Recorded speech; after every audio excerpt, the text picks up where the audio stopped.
Fellas, welcome in to another very special episode of Could Be Wrong. I'm Nick Schwert, Mike Vernon, Kevin Meckley, Kevin Tehan. It's K-State week. Mike is already raising his hand. You know, you don't have to raise your hand. You can just speak up, but go ahead. Have you tweeted the link yet to the live show? Nick, have you tweeted it? I have not. I don't know how to do that. We just went live. It's going to be great. Mike, I think That was my question. I think there's some stuff we're going to get into maybe in the back half of this show that is a little bit counterintuitive to what you just said. You're encouraging people to be more online. We're going to get into why I think people need to be less online as it pertains to Kansas athletics, Kansas basketball, late night in the Phog. There's a lot to discuss there, but it's K-State week. It's K-State week, and I don't know exactly how. Like, I do know how, but also at the same time, I don't know how. I'm staring at the current line for KU, K-State, a series that's been pretty lopsided over the past, I don't know, 3 decades. And KU That's hearsay. KU right now is 3-point favorites over the Kansas State Wildcats. Now, I know as a KU fan who have, as all of us have seen, the crushing losses to Mizzou and Cincinnati and Texas Tech just a couple of weeks ago, it's hard to look at the team that we follow very closely and wonder how they could be 3-point favorites, even in a home game against Kansas State, who has been playing a little bit better since a really rough start to the season. But I want to start with a question, guys, because this question was posed to me by an anonymous person this past weekend, and I've been thinking about it for the past 72 hours, and I want to pose it to you. This is the biggest Kansas football game since when? Mizzou. Yeah. Say it. Say it. Speak with your chest. I was going to say the same thing. Mizzou. Mizzou. Mizzou. Mizzou this year. Yeah. Yeah, not that long ago, if you think about it. I did think about it, and I don't think that's the correct answer. But I don't that's think fine. that's the correct answer either. Nick and I are aligned. Our ideas have docked. Yeah. Yes. I think it's not only it has been a long time. I'm not talking about weeks or months. I'm talking years. Not just because of where KU is at this season and what this win could mean for fan interest and overall momentum coming down the stretch this year. But I'll say it. It's so cliche. We probably find a way to say it every single year. We'll do it again next year, even when this game's at their place and we're 11.5-point dogs. If not now, when? If not now, when? This is the worst version of K-State we've got in a very long time. I think this might be the biggest game for Kansas football since Mark Mangino was patrolling the sidelines. I really think so. I think you're right. I think you're right. What? I'm serious. I'm with TCU is pretty big. I'm with Nick. Don't backtrack. Don't backtrack. I'm with Nick. Nick, you're so right. You're so right. Overstating how more though. State football is to me. I don't really understand. Like, I look, I want to win. I think this is a big game for no other reason than I think we kind of need it to just maybe even make bowl eligibility. So yeah, I think it's really important. I want to break the streak as much as anybody. No, but I'm not getting. I don't know about this biggest game since Mangino stuff. Yeah, it's not Mangino. I mean, probably if you take it to 2012, first game of the Charlie Weiss era, 31-14, South Dakota. Yeah, but that's in hindsight. Nobody was entering the South Dakota game saying, a lot riding on this. I think a lot of people were. But now I'm on the fence. We'll talk about something else. That's fine. Okay, so we're staying right here. I'm not following. I think the logic is that the stakes of this are higher than they've been in a long time for KU, because you're looking at the rest of this season. I think a fan base moment, a big Lance Leipold moment. People are not thrilled with Lance after the tech thing, I would say generally. KU has poured or is pouring like $1 billion into the stadium, plus or minus $100 million. And so, like, you need this to work. You need to keep the train on the tracks. You have to deliver, because if this thing falls off, the financial stakes are huge. They're massive. The program trajectory changes, or could change, at least is at risk. It all comes down to this game. I think you could see a version of like train coming off tracks. I'm not saying it all does, but like KU needs fans in the seat. They got to pay for this thing too. Like, you kind of need to keep the drumbeat going here. And it's not win 8 games, but like, you can't collapse and not make a bowl game. I'm in. It's the biggest game. So, Jalen ain't walking through that. They didn't even take a hard sell. I'm all in on it. I'm in if what we're talking about is what you just said, but not about this whole case. Like, if we were playing Iowa State, would you think it was the biggest game? No. Just the K-State thing. So it's nothing to, like, I think I'm with you. I mean, I don't agree with you, but I understand your logic. But I'm with you in that we have to win this game for lots of reasons.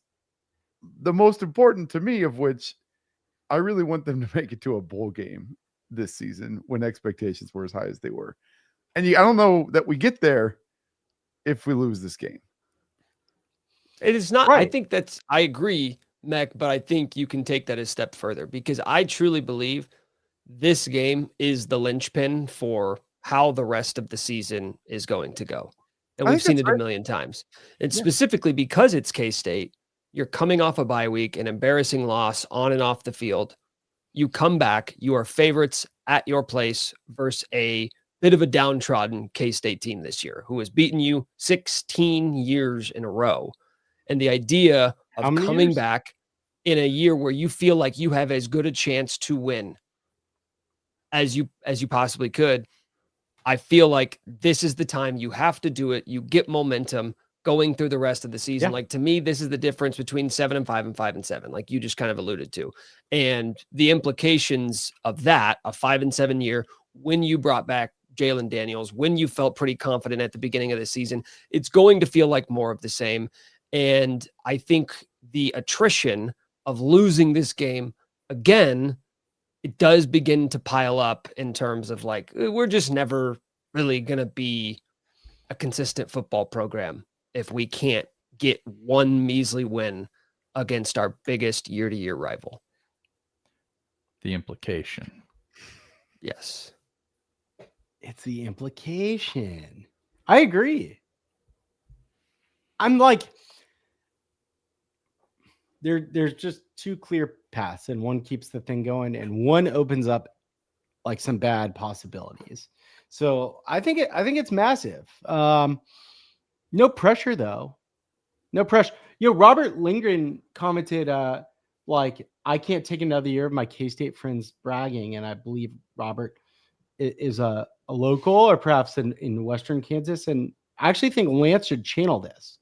And any player who is returning will have to go live in Western Kansas this summer and hear about it.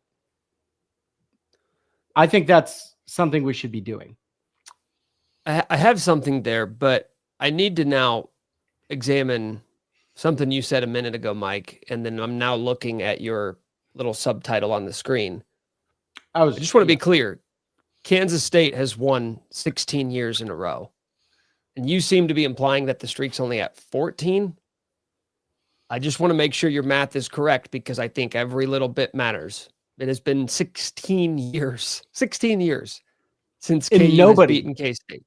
Nobody beats the Jayhawks 17 years in a row, unless you're in Nebraska. And here's the other thing, man.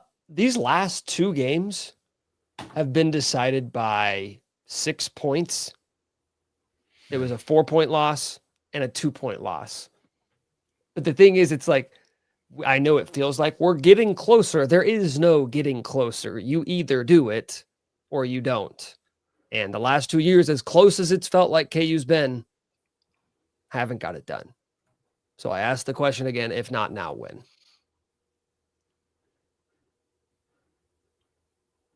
Never. It's Now or never. Literally now or never. If people say that, I mean it.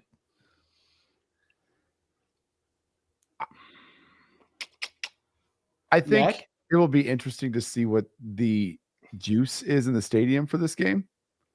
yeah. I'm really intrigued, honestly, about where we're at right now. Because if you look at it, I think people were jazzed for this. I mean, for this game, for the season, for all the things. And I'm just really curious of the vibe check after the Texas Tech stuff. And after post late night and after the last time we were in, you know, the booth and just where we're at right now. I'm just curious because I sense, I could be wrong, I sense that they're not great, the vibes. But we might For just whomst? for The fans? Yeah, for the fans. I don't know if that's true. Like I hope I'm wrong, but I'm really curious what it's going to look like. Now, the funny part about this is the vibes are way worse for K-State fans. Like every K-State fan I've talked to over the past, basically all year long, are done. They're donezo with this team. Doesn't matter what happens, Still? even in this game. Yeah, I think they're just out. They're lying. Maybe not about this game, but they are out on the team. Out, all the way out. Chris Avery, they're done. Every single one.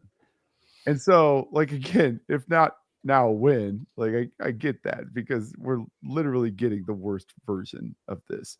But the nice part about the reason I'm saying that is I don't know that we've got the traditional KU State game in Lawrence where 20 to 25% of the fan base is purple. No, there's going to be some purple in there. I'm sure there will be. Game's not sold out. Still not sold out. Because tickets are like $200 for the top row. So, yeah, don't love that. I mean, that stadium will be packed at 11 a.m. on Saturday, right? Right? Yeah, it will be. It will be. There's going to be a lot of K-State peeps in town. I was looking at hotels. You can't really get one. The Riyadh's like $5,000 for 2 nights this weekend. Are we going? I want Wait to. a minute. That would be crazy, right? That would just be insane if we all showed up to the game together. This feels like a planned bit. I put it on my shared calendar, and my wife said, "You're not going to Kansas this weekend, are you?" And I was like, "No, unless I am. Unless I am. We'll see." No, but I know. Are we going? Years. Well, I'm not concerned. You should probably go, Mac. You're not far away. I got a kid's soccer game, but I might still try to work it out if you guys are going. Tell your kid to fake COVID and go to the game. So the only thing that could get us, I'll buy him a ticket to skip your son's soccer game would be coming into town and going to the KU game. Yeah. 3 guys traveling from out of state to derail your kid's youth soccer game. You're going to fake sick today. We're going to the game. You know, I saw somebody comment this, and I actually talked to somebody about this past weekend too. Kind of sucks that this is the early window on Saturday. I agree. At the same time, I don't know how much national appeal there is for a couple of middling Big 12 teams right now. So I kind of get it. Middling's not nice. going to complain. Not going to complain. You Game think not middling sold is out. putting it nicely? Pocket knife story of the century. So that's prime time right there. Let's get to the game. Okay. Because I actually like our chances in the game. I'm excited about the game itself. That's weird. I'm not sure I've caught up to the point where we're saying it's the biggest game since Mangino, but I'm very excited about the game because I actually think we have a better team than they do, lining up the teams. And we're at home. And I got to ask the most important question of the day. If we win, do the goalposts come down?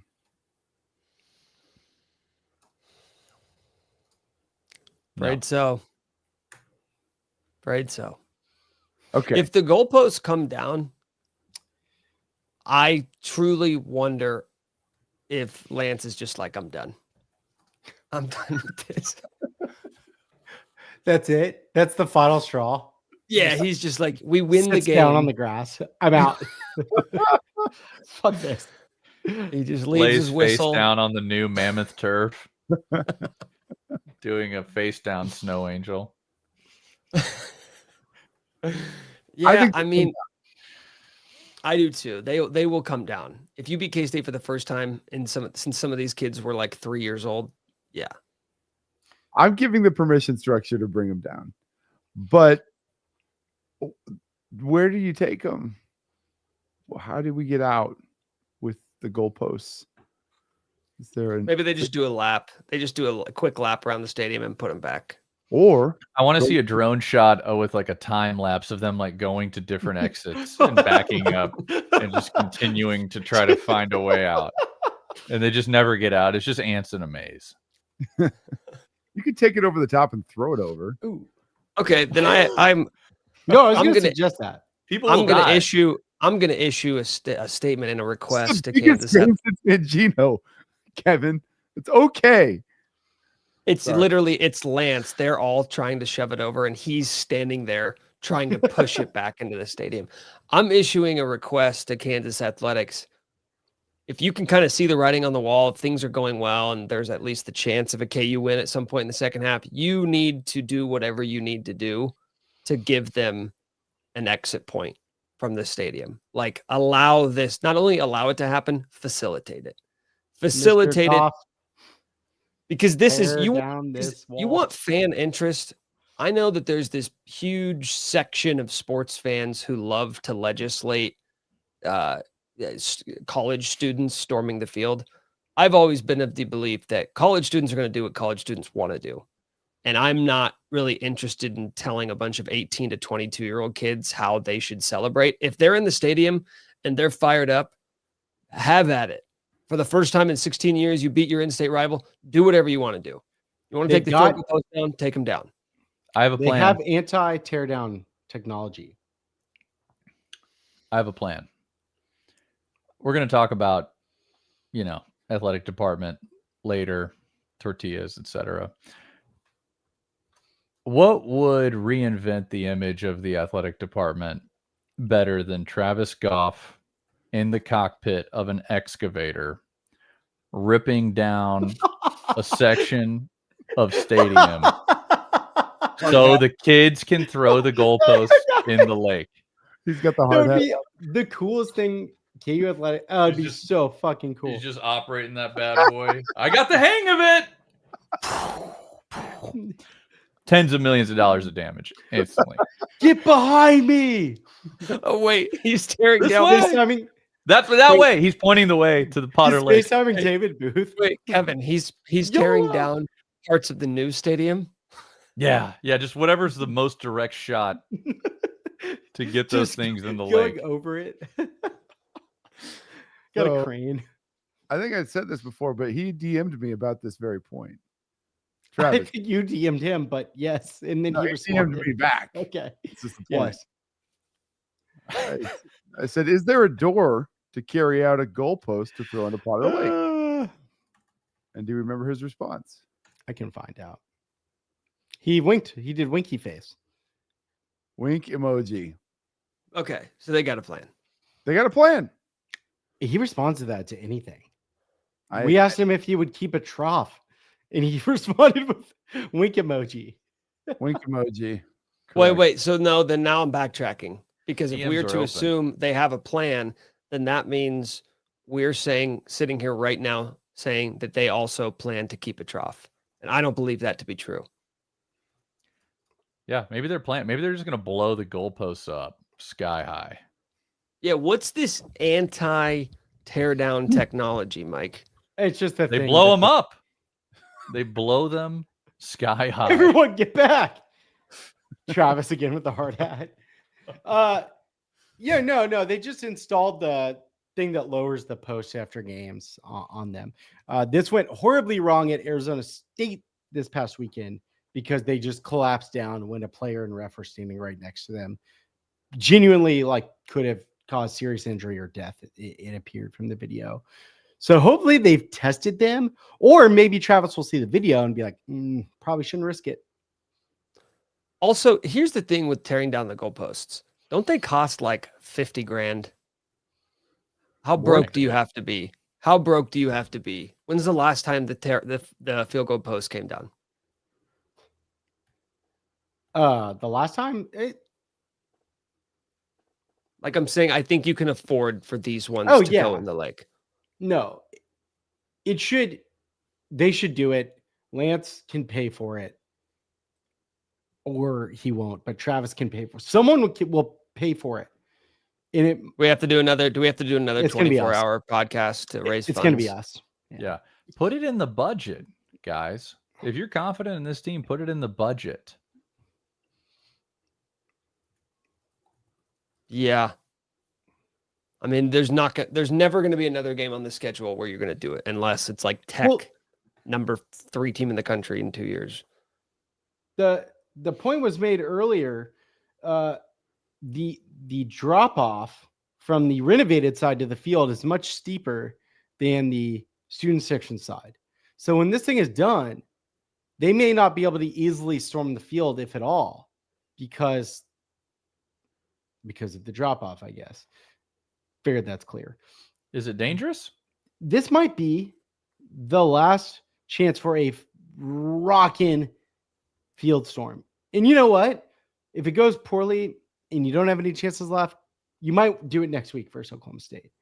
These goalposts got to come down now. I don't care. Fuck you, Clint Bowen. We're tearing it down. No. Would you be okay if they came down in a loss? Has that ever been done before in college football history? I'm cool with it. Has anyone ever tore the goalpost down after a loss? We'd really have to blow that. The clock management would just have to be bad.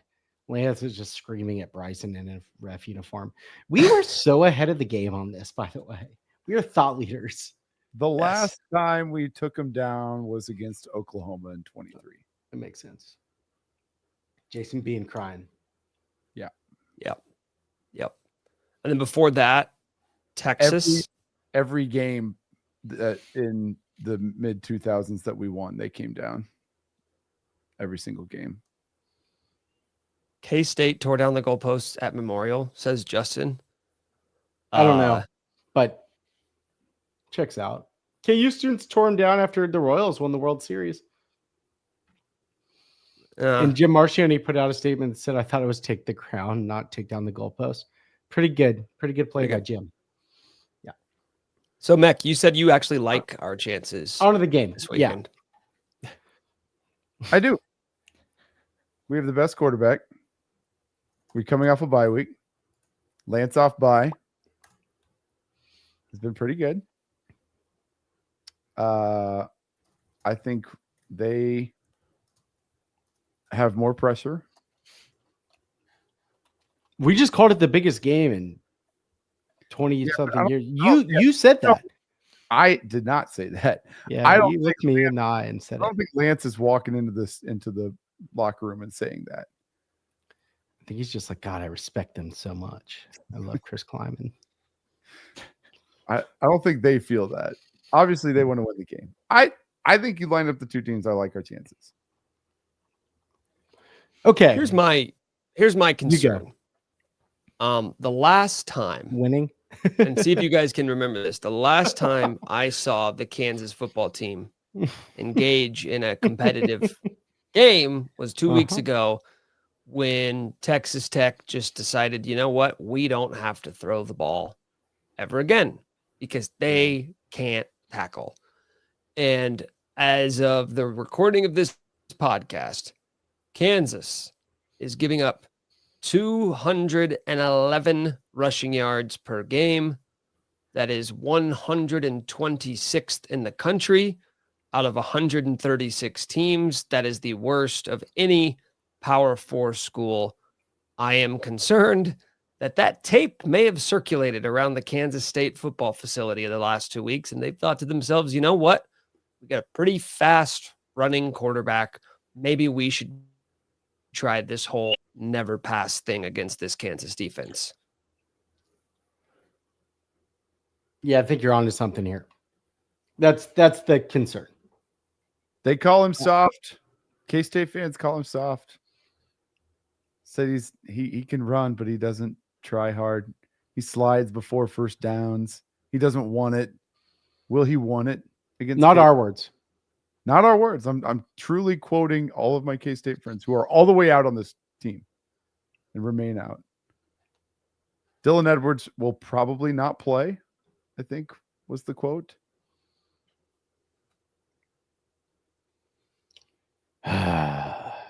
Sure. K-State's rushing offense has not been that good this year. Well, if there was ever a get-right opportunity for But him, their passing offense has also not been that good. And they're going to run the ball. And you're right about KU's defense. It's been exposed multiple games this year. Both through the air and on the ground, to be clear. That's a good point. Yeah, pretty much. Yeah, it's not as though whenever they're on the field. I know we're really hammering on the K-State or the KU run defense. It's not as though they've been a shutdown secondary. Yeah. We're gonna have to let Avery throw. The game plan has to be make him beat you with his arm. That's got to be it, right? It's got to be it. I'm answering. Yeah, I mean, as much as like we can get into the nitty gritty of like how KU's defense can win this game, I think we're probably all on the same page that K-State's probably going to score some points. The question becomes, can KU's offense have one of those games that we've seen a couple of times this year? Can Jalen have like his defining game as a Kansas Jayhawk and just be Superman for 4 quarters and get the dub? Because that to me is the formula. Jalen's going to go nuclear in this game. Prediction. However, the only thing I'm worried about, and this is the thing that has plagued him, some weird turnover late. It's not weird. Thing that happens. That's the only thing that can stop him. Because I think he's going to have an awesome game. He's been so good this year. So good. But when he tries to do a little too much, goes hero ball, mistakes happen. And that it's kind of like last year. It just can't happen. It can't. Yeah, exactly. But you know, Bring in the beefcake. I would push back on that just a little bit. So good this year. He's been really, really damn good this year. But hero ball, I would push back on the idea that hero ball is plaguing him, because this team needs him to be the hero. This is not a supremely talented team on either side of the ball, but he is a top 3 to 5 quarterback in the conference, and he's one of the best in the country this year. Yes, he is. He's played as well as we could have possibly imagined. So they need him to be the hero. That's how this team survives. 18 touchdowns, 2 picks. Will the staff?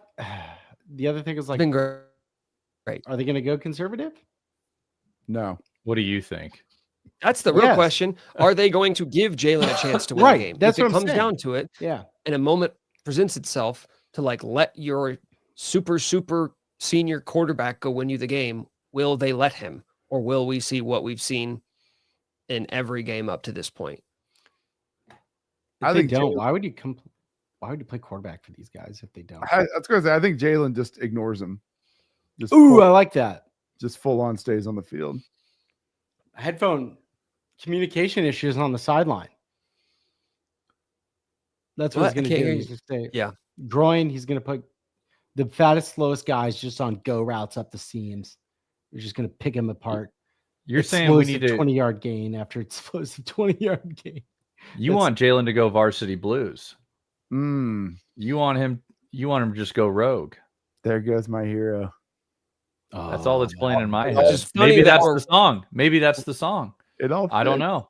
That's Which the is song. funny that we're referencing that because the last time we referenced that song was when 2 weeks ago when we referenced the Not Another Teen movie parody of that scene from Varsity Blues, in which I think we had Isaiah Marshall being split in half as he catches the game-winning touchdown.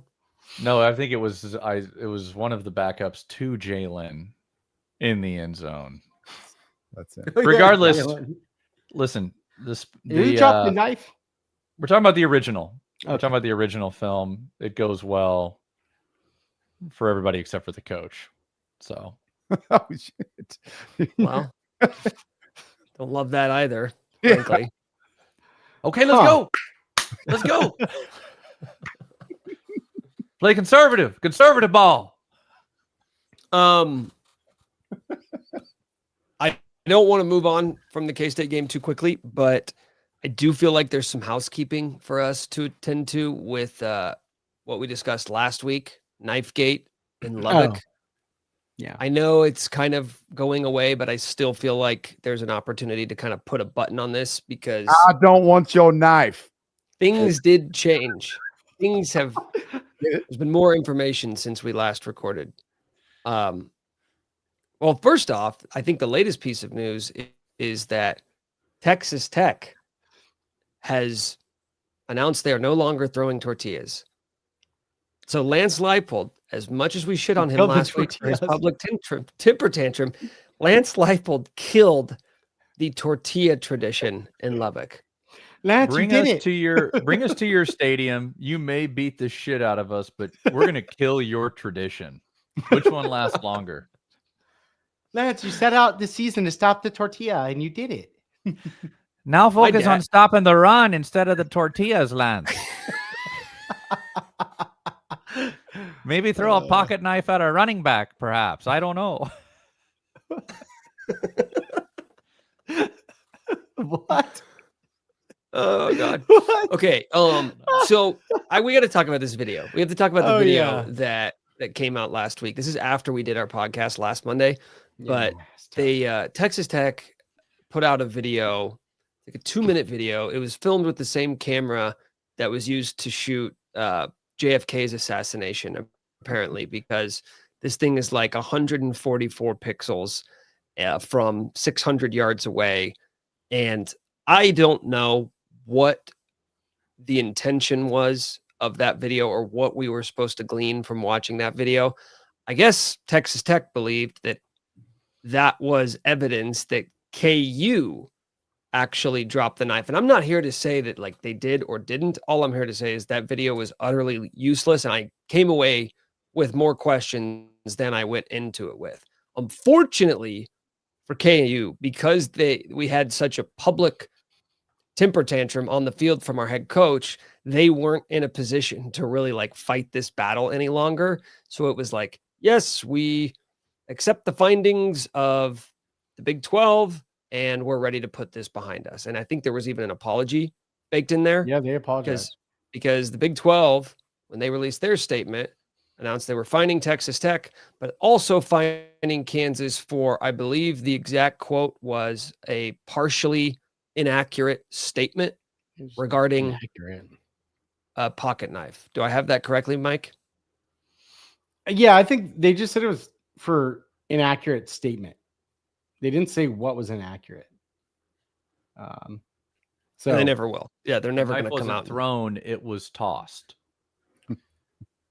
this was an absolute dunking by Kirby Hocutt of the Texas Tech athletic department to wait, not say anything, frame it up how he wanted to frame it. And it was the fastest Freedom of Information Act like release I've seen from a college. They released it to the press with statements that say this shows that KU dropped it basically, or whatever they believe happened. And people read it with a credible journalist saying, this is what we think happened. And the video and Tech fans and everyone just kind of said, oh, well, that's what happened. and just an absolute dunking masterclass in handling things. Now, it may not be best practice, but if KU did it, they would not have handled this the same way. Travis would be like tweeting his statement and shit. I don't know. Like, well, I think it's just like, besides the point. it's pretty simple. It's pretty simple. It's like the person who is reacting the loudest is usually in the least amount of control of the situation. And had Lance not reacted the way he did in the post-game handshake, had Travis not allegedly reacted the way he did on the sideline when he was trying to like get this situation sorted out during the game, they would have had more options at their disposal to fight back if they wanted to. But all of that was out the window when, by the time, 72 hours later, when Texas Tech's releasing their stuff, Big 12's releasing their statement, it was over. It was already over. KU didn't have the facts. Also, This so outrageous from the beginning. The whole thing was absolutely outrageous, right? yeah. I mean, that's it. The whole thing was stupid. Just real big dumb. What's stupid about it? Say a little more. Everything. Literally every part of it is stupid. The fact that we had the conversation in the first place. And this is the last show we did on this. We sat here and said, now everyone wait, stick with me for a minute. Someone threw a pocket knife closed at a coach, not even like a coach, at a whatever, junior staffer. Assistant. But what really happened, it sounds like, is just there was a knife that was on the sideline. It felt like someone got hit. And the game of telephone that went from there to our coach exploding on the other coach. And focusing on it during a game. And focusing completely on it. Obviously, for him to go irate after the game, this is the only thing he had in his mind. Yeah. The whole thing is just insane. It's insane. It goes to the premeditated, like, complaining about tortillas before the game from last. It's Bruce Weber. You've lost before it started. It's just outrageous. I don't like it at all. I like Lance. I like Lance a lot. I like the whole thing that he's bringing here, but you got to be able to chill F out. Like, he knows that. I think now he didn't do hawk talk. It's silly. I mean, the whole thing was so silly. Okay, Mike is now playing the video that Texas Tech released. They keep flashing this red circle on the screen, like, look here. And it's just a guy's arm from 75 yards away. I really feel like if someone threw it, I'm not sure it would look that anything would look different. All it is a knife falling. Maybe. It's like pixels moving a teeny bit. Wait, so I am curious, though. What do you guys have any suspicion as to what actually happened? Like, do you have any clue what you think happened, or are you just kind of in no man's land? I think I have a decent read on like what. Well, actually, I think Lance was certainly misinformed. Sure. If there was no knife thrown, misinformed, someone brought it to him, there was confusion. KU thought it was thrown, or like the people in charge of KU. Tech seems to think that like KU dropped the knife. Whether or not that was intentional is a different deal. There was a penalty on the play, kind of wild. I think there was 15 yards. So that's the gist. Like, I don't know if KU has a great feel on what happened. I have stopped trying to find out a week ago. Kind of important. Stupid. If they don't know what happened, they might now. I don't think it's clear. Last I'd heard, I don't know. But to be clear, the flag was not a pocket knife flag. It was a tortilla and other objects flag, or do we know? No, I think the second flag was because of Lance saying that they threw a pocket knife. I think 15 yards. Those 15 yards sure came in handy. I will say, if the theory is correct that, like the Texas Tech is pushing, that essentially a KU staffer planted the knife, dropped it out of his pocket in an attempt to get a 15-yard penalty, what a waste of a NTT. scandal. What? No, exact opposite. What a waste of a public embarrassment. Like, if you're going to do that, either A, make sure it works, B, make sure it's a 15 yards that actually has a chance of impacting the outcome of the game. I like to think this knife was thrown when KU was down 3 scores, and they're like, I know what'll get us back in it.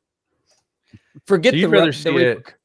You'd rather see it when they're driving, they're down like 4, and they need a touchdown to win with like a minute 40 left. Well, yeah, I mean, it would, if you're So a going to totally deal with different the game. if you're going to deal with the public embarrassment of planting a knife and blaming it on the other student section, then I would like for it to have been for something. They didn't score a single point in the second half. Yeah, but now they can't throw tortillas. Think of, you're missing the big picture here. Yeah. I can upload the video to Google Gemini and see what it says. We should move on though, because this might take. We should move on. Do we have voicemails? Do we have voicemails? Because I Yeah, want to get to yeah, some late yeah. night and some hoop stuff, but I want to. We also need to do like some predictions. We got to do predictions for the game, but you do win. Yeah. I'll play voicemails. Okay. Yeah, we'll do that after the voicemails. So if you have those ready, let's go ahead and hear them. Do I have them ready? I'm not sure that I do. Yeah, the way you're talking sounds like you're stalling. You're No, trying to buy time for you to get them ready. No, stop. That's not what happened. Look at the video evidence. Okay, here we go. Hey boys, love the show. I got inspired by Mech, and this is "Come On Feel the Noise" by Quiet Riot, I believe. Hello, Mr. Kleiman. The message boards are chiming. They're gonna burn you at the stake. It's Jeff Grimes' job to take. Oh, hello, Mr. Kleiman. K-State is steady declining. Another 6-point favorite loss. They want Jeff Grimes as the boss. Oh, hello, Mr. Kleiman. Avery Johnson, nickel and diamond. You're 3 and 4. Jeff Grimes knocking at your door. Yeah, we got to clap. Wow. That was really good. Committed to great. being British too. Yeah, love the accent's the best part. I could play that a few times. That was At your awesome. door. And I will say this: if you're gonna, that's the first song we've had submitted in a voicemail. If you're gonna do a song, do it like that. You know, short, to the point, have a take. It was a great song. It kept it pretty focused on Jeff Grimes becoming the new head coach at K-State. I think something that we could all get behind. Yeah. I saw a tweet over the weekend that showed like Wisconsin's last 27 drives, pretty much all of them punts. So I think he's the guy for the job. If they're looking for fresh blood, it's like, honestly, I'm not that locked into what K-State fans are saying as of right now. I know they just come off a win versus TCU. They weren't thrilled. If K-State loses to KU, are people going to be like seriously calling for his job, or is it just going to be like a vocal minority on Twitter? It needs to be embarrassing.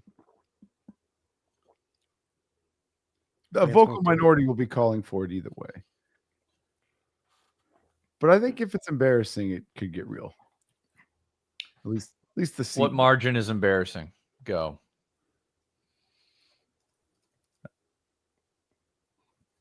Three touchdowns? Oh, hell yeah. It's nothing. That's nothing for us. Yeah, because I would We're born in imagine darkness. like 95% of K-State fans are reasonable enough to say like, yeah, obviously we don't want to get rid of this coach.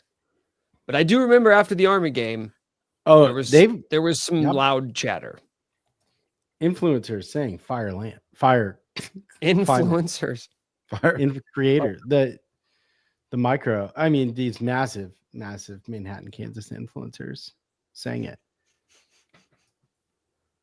I think we have one K-State fan watching right now, so you can speak on behalf of the entire fan base if you'd like. Oh, right now, yeah, this is your Yeah. moment. Tell us what K-State fans think. Should I play a voicemail or should we let him type? Yep. Because Let's hear the voicemail. Don't think. Okay, where do I go with this? All right, let me do this one. I haven't listened to it.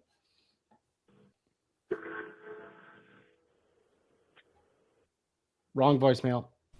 I know what that was. Here we go.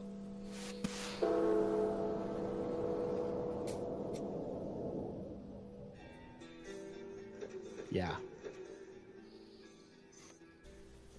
I know what it's like to lose, Chris Kleinman.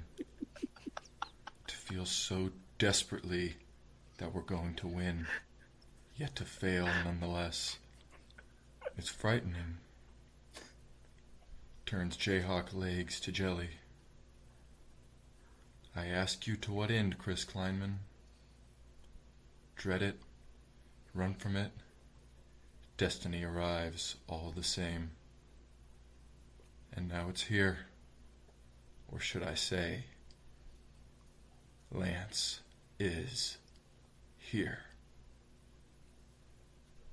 The Hawks are breaking the streak. Yes.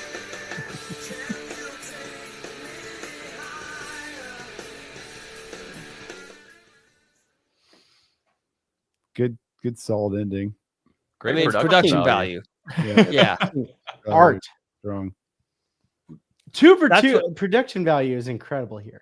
Yeah, Yeah. that's what I'm about. That's what I'm about. Like, give us some bells and whistles. Some work. Yeah.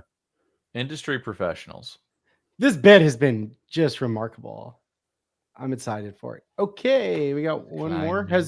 Has the K-State fan? Yeah, the spoken K-State for fan the- has responded. Okay. And again, we've given this person permission to speak on behalf of all K-State fans. And the question was, do people or will people actually want him gone if KU is able to pull off the win this weekend? And he says, okay, I will. Obviously not happy. Expectations not close to being met, but you've got to be tougher and better coach to keep winning. We aren't this season, probably last season too. Coach Kleiman won't go anywhere unless he retires. Most know his health isn't the best. I did not know that. Breaking news. Also, he calls him Coach Kyle Man. I like that. He's typing on his phone fast. I know a Thank you. I didn't know Coach Kleiman wasn't in great health. I have no idea. Yeah, that could be. I mean, there's a wide spectrum of health. And is he just saying that he doesn't have like the best BMI, or there's something else at work? I don't know. Could be. Could be wrong. Wish nothing but the best for Coach Kleiman health-wise. I wish him misery on Saturday from a football perspective. Yeah. I hope Otherwise, the K-State fans great fire him, spend all their money doing that, and then they can't fire Jerome Tang. That's best of both worlds, in my view. Hey, Content Mike, machine keeps rolling. I'm seeing a piece from the Wichita Eagle 2 weeks ago. Chris Kleiman apparently keeps skipping his K-State radio show. So K-State's version of Hawk Talk, he has been skipping it this season and delegating that to the assistants. Running scared? Some are asking. Bad luck. Well, our K-State fan just said he's collapsed or fainted twice in the past 2 seasons. Other than that, I don't know. We don't want him to collapse anymore, except for from a strategy standpoint. Okay, I think I'm starting to piece things together here because, going back to that infamous radio interview from 2 years ago where Lance Leipold was asked his best, friends in college coaching circles, and he struggled to name any, but then, of course, noted close personal friend Chris Kleiman, who I was convinced was the only other coach he could name.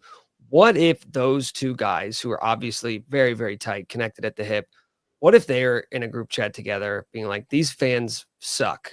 Yeah. They hate us. Look at what we've done for their programs. And they both ride off into the sunset together this offseason. It feels coordinated. Lance skipped Hawk Talk.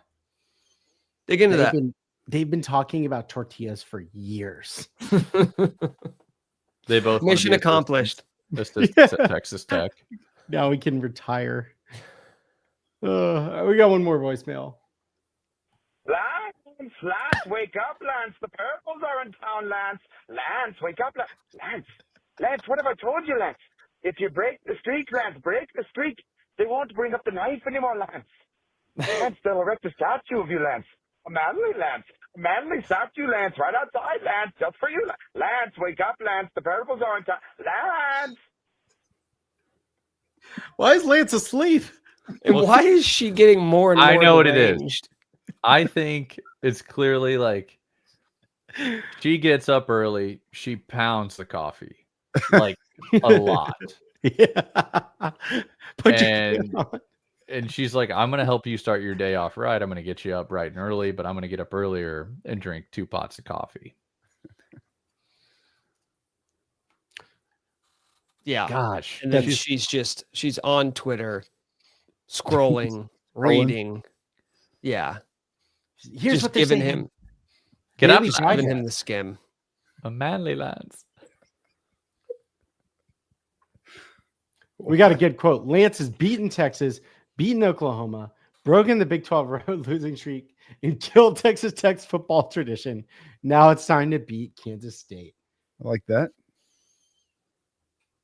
Yes. I like that. Yes, Yeah. Mr. Monkey says. This time. It really is. I mean, other than Mizzou, which is kind of tough to do because you haven't really been playing every single year, it's the last box to check for his tenure at Kansas.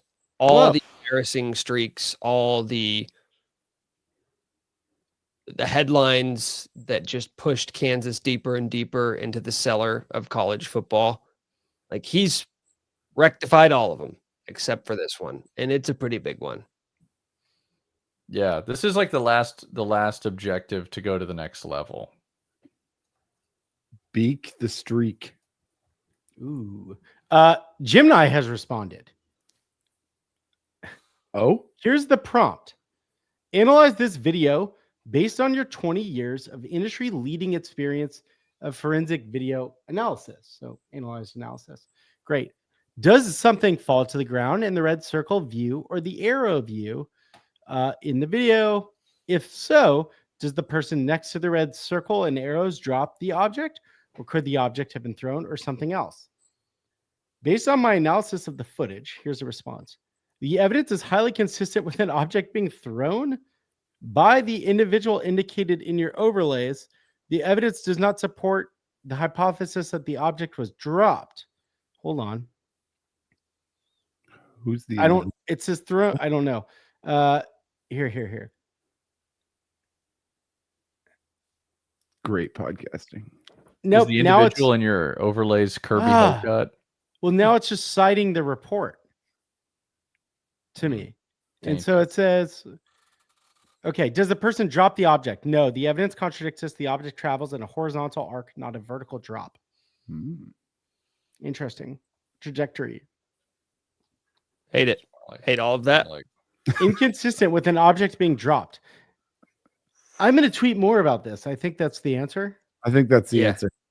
Yeah. You Yeah. should tweet about it. Speaking of being more online, we'll finish the show. We'll finish the show with KUK State predictions. We'll get to that at the end. But I want to talk a little hoops. We had late night in the Phog last Friday. It was a little bit different this year. I know we talked about it last week. Like, who exactly is this event for anymore? There wasn't a musical guest this year. They didn't stream the scrimmage. We did not know that when we recorded the last episode. That was something that didn't really come out. Mike, I think you reported it Friday afternoon, Friday morning. So the day of Weird. was when it became apparent that this was not going to be able to be streamed, which is odd because it's not that it's the most watched event each year, but it is the first opportunity for KU fans to see your team assembled together in a public space and doing basketball things. I won't say necessarily like competitive basketball things, but nonetheless, that wasn't streamed. Photos started coming out from people who were there on Friday night showing a lot of empty seats. I know that allegedly they filled in later in the night, but I know Hunter Dickinson was shown on the Jumbotron, and apparently there were a lot of fans in attendance booing. I don't know really where you want to take this, because it's not, to me, overly surprising, like any of that stuff individually. Like if you told me late night wasn't sold out, not a shocker. KU decided not to stream it. A little bit more surprising, but again, it's like, okay, whatever. What's the big deal? Hunter Dickinson getting booed wasn't super popular. Like I think it's shitty, but it's not entirely surprising that people were booing or jeering when they showed him on the screen. But I think it just kind of speaks to maybe a larger phenomenon happening, not just with college sports, but specifically with KU. Like, is there just this fan apathy that is setting in right now for this program, whether it's because of the lack of relative success the last couple of years, because of the massive roster turnover? What do you guys chalk this up to? Because it just seems like there is a lack of buzz surrounding a team that has the number one recruit in the country playing for them this year. And maybe I'm reading too much into it, but it doesn't feel like it's an isolated thing. Feels to me like you're reading too much into late night. I don't think I don't go to late night, and I'm a huge KU basketball fan.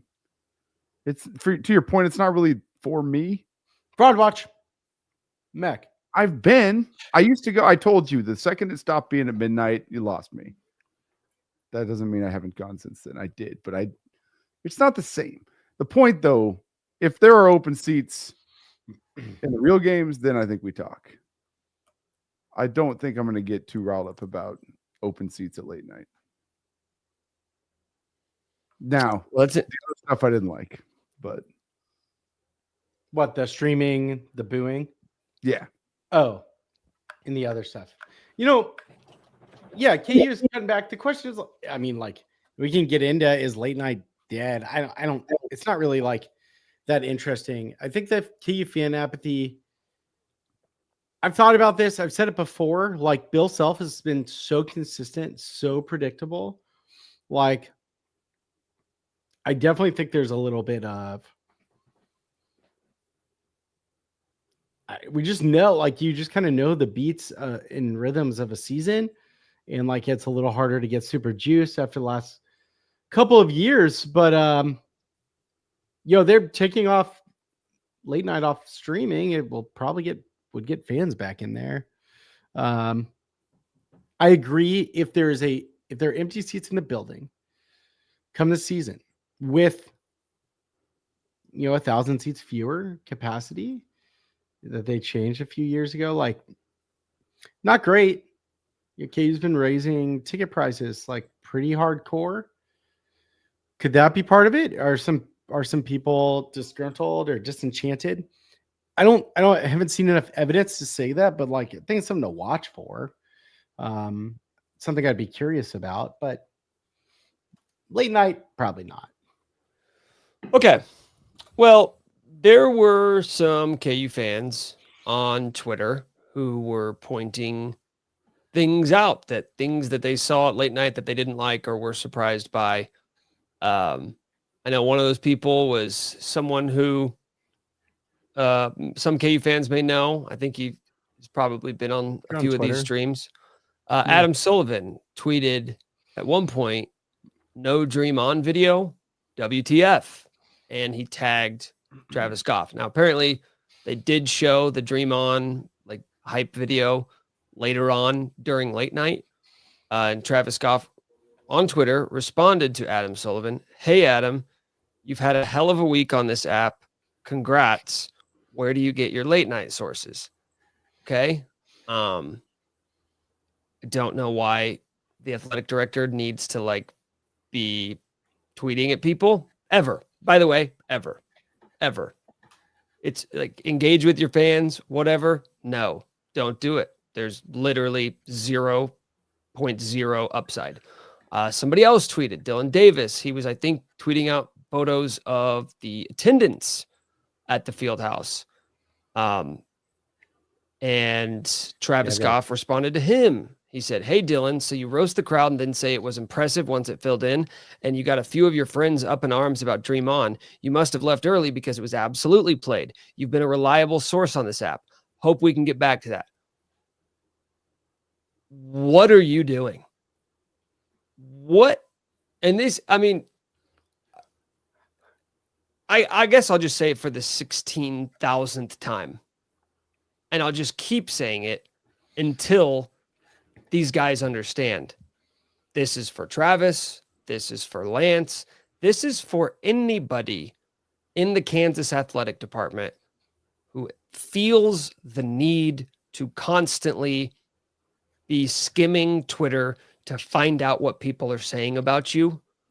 Log off indefinitely. I don't care like what public image you are trying to portray as like this accessible coach, this accessible AD. Why are you arguing or trying to clarify things with people on Twitter? Because you can sit there and say like, "Oh, I was just doing this." You're arguing with people. You're seeing something that you don't like, that you think paints your athletic department in a negative light, and you are trying to clarify and push the narrative in a different direction. And I just don't know what you think like the goal is here, or what you think the upside is. That, do you really think Dylan Davis or Adam Sullivan are going to get that tweet from the athletic director and go, "Oh, you know what? He's right. I was totally wrong. This was ill-advised of me to tweet." It's pointless. Why are you groveling with Twitter fans who, and I know who Adam Sullivan is, I know who Dylan Davis is. 99% of KU fans don't. You know why? Because 99% of KU fans don't know who I am, or you, or you, or you. Like, we're all pretty insignificant in this. Yeah, except for Mike. Everybody knows who Mike is. We're all pretty insignificant. These things aren't really moving the needle. And it's the second time in a week that Travis has had some sort of reaction going back to the Texas Tech game in a way that I think is unbecoming of someone with his job title. And I hate saying this phrase, but I just think it's a bad look for the KU athletic director to be sitting there getting into little Twitter spats with people. What do you think of the phrase unbecoming, or the word? I thought it was appropriate. Okay, cool.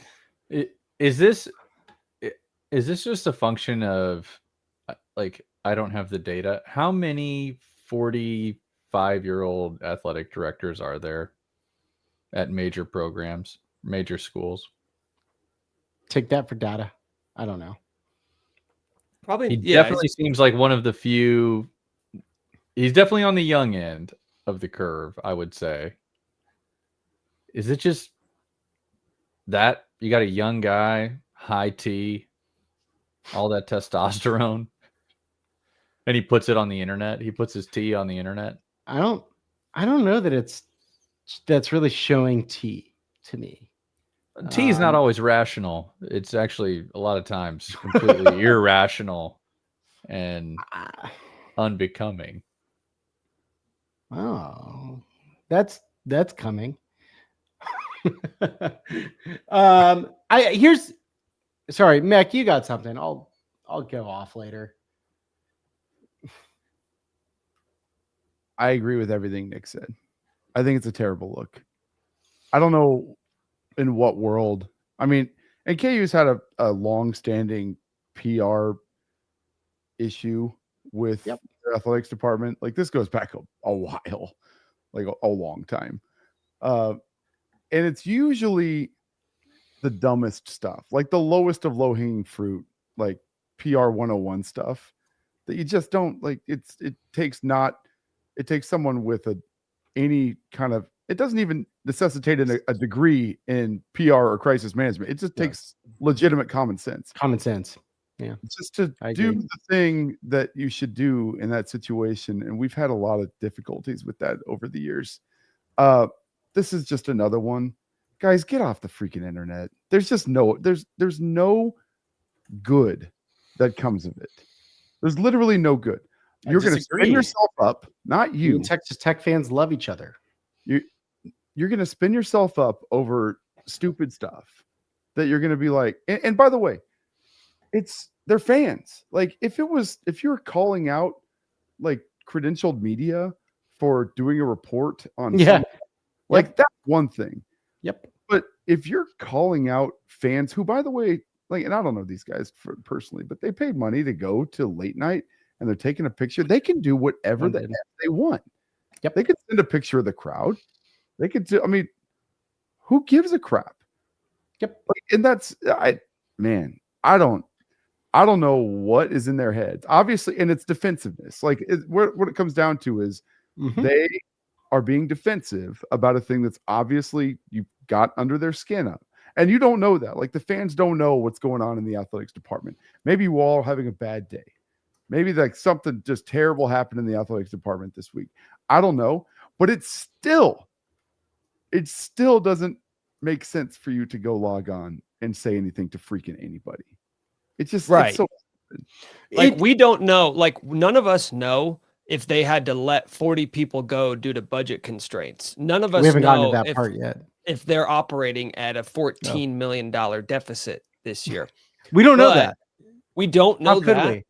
So it would be odd if, purely hypothetically, if somebody in the athletic department was also DMing these same people that sent these tweets and using quite colorful language to show their displeasure about these guys criticizing the timing of the Dream On video or the amount of fans that were in the crowd. There were DMs sent. We're not going to show them because it's, I don't know, probably a little bit of an invasion of privacy. But to your point, Mech, what happened? Explain a little bit more. Okay. So a little more, right? Okay. I'm trying to choose my words carefully here. Okay. Just all right. Do whatever you're. No, I just want to be fair to everybody. It's not like a legality thing. Too. It's mostly just like being fair and showing entire conversations and not just like isolated snippets. But somebody in the athletic department DM'd both of these guys. Yep. And was essentially cursing them out for their opinion. High ranking official. Like one of these DMs said, and I'll just read a little excerpt. Dude, you think you're like Twitter famous and people really give a shit what you think. You're delusional, my man. It's unfortunate how quick people turn and we know who the real ones are. You have to decide whether you are with us or against us. The childish bullshit isn't helpful. That is laughable for somebody like an official in the athletic department to be sending that to fans, like Mech said, to fans on Twitter because they criticized something about one of your events. And to me, like he said, that gives you maybe a little bit of a glimpse into the frustrations that they are having behind the scenes. I don't know exactly what they are or exactly what is irking them the most, but I tell you one thing, logging on Twitter and going after people with like 2,000 followers to show your displeasure isn't going to get you the results you're looking for. There's a couple parts of this, like the lack of accountability from anyone at KU, even Travis, like being upset with a fan for leaving before the Dream On video because the lights came on and a player after the scrimmage said, "Thank you, good night," or something like that. Multiple people left and talked to other people who left too. Didn't see the video. That's not on Dylan. So that's one thing. And then the other, it makes you certainly like a high stakes decision making, or it's not even a high stakes. It's common sense. What are you're literally worrying about the mules. It is not worth your time. And my question is like, what else is going on here that is making people like act this way? That's the takeaway. That's odd. Yeah. Like either one of two things are going on. You guys are making just really stupid mistakes. Like there's like, what are you doing? Get all the way off the internet. Or Same week. There's something more going on that are causing people to act this way. Like if you did this in corporate America, like not that I know anything about corporate America, but you can't do that. You can't do that. You can't do that. You're selling a product and you go on to talk to some, buyer of the good or the service and you talk like that. Like you're fired on the spot. I'm not kidding. You know what I mean? Like these are your fans, and I get, like the guy, one of the two guys that Travis responded to does tweet, and he would, I'm sure, say this and admit to it. Like he'll tweet at KU and he knows it can irk him, and but he's also a KU fan who was like wanted to watch the stream with his kids. These are your fans. That's how you think about them. What kind of care are you putting into the decisions of fan experience? The other side of it is you could say like that guy cares a whole lot and he was emotional and he fucked up too. But like it was a bad moment in the high ranking, like to have it happen at the same time roughly as Travis sending his tweets makes it certainly feel connected, and like why are they spending their time, energy, focus about this? And like Jesse Dixon in the comments, scare away enough of the common fans and you won't have a product that the elites want. I don't know that it's that, but like we're talking about K-State's not sold out, late night's not filled. We got athletics people like talking shit on their fans. It's not a great trajectory. And then the same week you have a PR crisis. You don't learn any lesson. You just respond like make a same dumb mistake again. What's going on? It just seems kind of like pressure is going on with these guys. Parenting. They're trying to like parent all of the fans. It's a weird approach. If there's something every fan wants, it's that maternal aspect of an athletic department. Well, I've always needed a stern father to yell at me on Twitter. They've not been criticized that hard. No, like that's the craziest. They've been treated really. Everyone softly. loves it. Most, like 90% of what they're doing. Like they've been just put on a mantle of like how great everything is going. Like that's the other side. This is tough. This is not tough. Jesus Christ. Like that's the other side of it, Mike. You're right. I also know, what do you want? It's like fans 101. If you call out the fans, it always does the opposite of what you want. Yep. I mean, Lance saw this straight away. You call it, if you call it the fans about not packing it, all of a sudden you become a caricature. It's on a podcast. It can happen. I mean, this is not how I feel about them in general, but based off the actions of like tweeting at fans and DMing fans, it seems like guys who are in over their head, like immature, not prepared for this level, whatever frustrations are causing these actions. Because I'm with you guys. I don't think it's like they just saw one tweet and all of a sudden their perfect day was flipped upside down. Like clearly this was the side effect of whatever seems to be troubling them. I don't know what that is though. It's hard for me to imagine what could piss them off so much to the point of like getting in someone's DMs. The tortilla. And like openly making fun of them, like openly mocking them, cursing at them. Yep. Such a bad look. Well, it's embarrassing. It just should not happen. It should not happen. You have to understand their perspective. Those are your customers. That's your brand. You got one guy local, one person out of state. They all matter. If you want to do, you can say like, hey, do you donate? That was a line.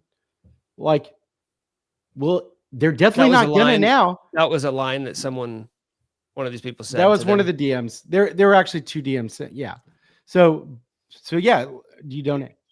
Do you donate, bro? Is my new favorite. I'm not gonna. Is my new favorite. Hey, whoa. Wasn't that after he said he does donate?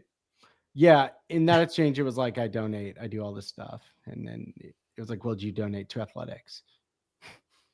I'm all the way out on this. It's just such a terrible look. And this is not I would love to give anybody the opportunity to come in and defend themselves because, like that's one side of it. Like I'm more than willing. There were apologies. And then I think it's done right by the people. I think it's important to say that because like people can have a bad day, but man, I don't know about all that. Yeah, I think in general, people are pretty quick to like call for people's jobs and say they need to get fired. And I'm not. No. I'm not going to do that. I wasn't trying to say that. I'm saying in corporate America. Yes. No. That's what I was going to say. Like that. I'm not. By the way, I want to make clear. I'm not saying anyone should lose their job. I'm just saying, man, there should be no different view here. Like, get it together. Understand their opinion instead of trying to just talk shit. Yeah, I mean, Colin has a line here. He says, if Saturday doesn't go our way, be prepared for a shitstorm. Like, have they contemplated that? Have they contemplated what people will be saying online? Will they be logged on for the post-game breakdowns on Twitter if KU loses to K-State? Because they'll be there. If you're looking for more people to yell at, I can direct you to where they will be. They're getting ready. Doing finger stretches. We don't want anyone to have the worst day at their job. Yeah. But now the DMs were shared on the Discord and a paywall group and then taken down. That I think that's actually fortunate. That's the two people that received them could have put them in a more public forum and so hopefully it's a lesson learned and like a lot of people who care and put a lot of time and energy, certainly from the key side and have lived and breathed and probably had a lot of long hours over this, like they can be emotional sometimes, but the decision making's got to be better with it. And they should want to understand like why people are mad at them sometimes instead of just saying fuck you. We're going to wrap really quick, but I just want to say one final parting thought to think about tonight. Imagine what Bill Self, who is the most offline person ever, would think about this if somebody shared these DMs with him. He's like, what? And by the way, Bill Self has had his fair share of criticism leveled towards him over the past 2 decades. What's he doing? Like Bill's like, so that's a voicemail. That's a voicemail transcript. They're leaving kids. And this is what KT was doing all those years. Like, no. No, but different. That's let me show you something. I know. Look, like KU does play Louisville this week, Friday, on ACC Network in an exhibition. We'll get a good feel for the team. No, we'll get a better feel for the team. Then there are no real hoops takeaways from late night, I don't think. And like, good God, winning fixes a lot, like AB said. Exhibition will be as unserious as late night.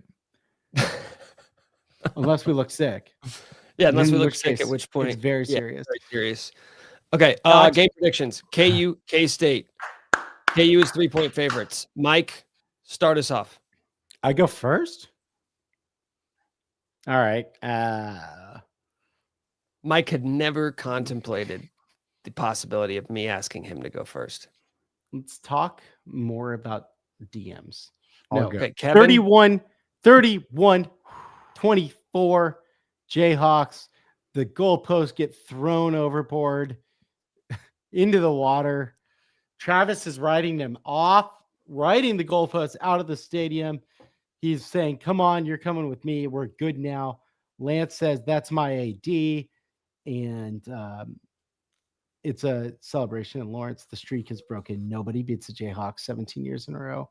If Travis Goff goes into Potter Lake with the field goal posts, I think a lot of wrongs will be righted. Go in the lake. Go in the lake, Travis. That's Hashtag They're gonna rename Illinois. it Lake Travis. Ooh. Whoa. Oh. Goff's Lake. I got I a like it prediction. a lot. 42-24, good guys. Damn, Wow. you got a lot A of groundswell. 37-27. Hawks.